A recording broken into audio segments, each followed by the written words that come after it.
बिस्मिल्लाहिर्रहमानिर्रहीम। हज़रत वहब बिन मुनब्बे फरमाते हैं, एक दफ़ा मैं रास्ते में जा रहा था, मैंने एक कुल्ली को देखा, सामान सर पे उठाया हुआ है तो कहता जा रहा है अल्हम्दुलिल्लाह अल्हम्दुलिल्लाह अस्तगफिरुल्लाह अस्तगफिरुल्लाह।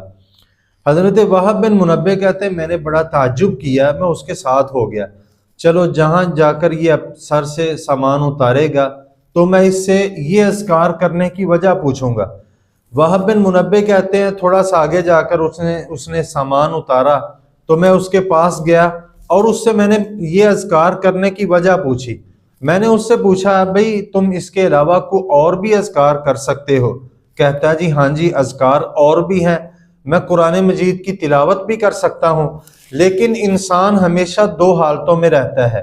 कहते हैं, एक तो यह है कि इंसान पर हमेशा अल्लाह रब्बुल इज़्ज़त की नेमतें और रहमतें होती हैं, और दूसरा फिर इंसान से खताएं, कमियां, कुताहियां सरजद होती रहती हैं।